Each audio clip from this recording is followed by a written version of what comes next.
Yemen's Ansarullah Houthis say they attacked a Saudi oil tanker off the coast of Yanbu on the Red Sea. Now, the group also claimed an attack on Najran Airport in southwestern Saudi Arabia on Tuesday. And they said this was in response to Saudi drones flying over Yemen. Saudi Arabia hasn't yet confirmed that claim. But the Houthis are also escalating their actions in the Red Sea. On the 20th of July, they announced a naval blockade on Saudi shipping, calling it an eye-for-an-eye response to a continued Saudi siege and an attack on Sana'a Airport. Now, the Houthis control much of the Red Sea coastline. You can see it just shaded over here. That's overlooking the Bab al-Mandab.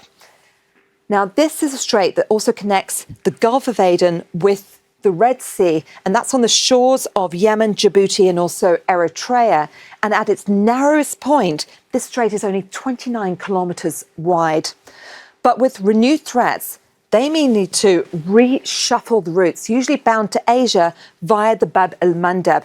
Now, that's either using the bypass-to-bypass route, and this will be via the east-west pipeline going across Saudi Arabia to the Sumed pipeline up into Europe. It could additionally use the Suez Canal.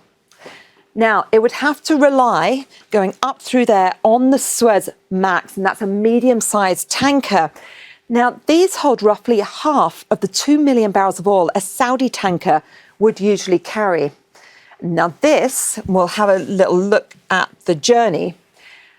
In order to get to Asia, it would have to travel up through the Suez Canal, across the Mediterranean Sea, all the way around the African continent until it finally goes en route to Asia.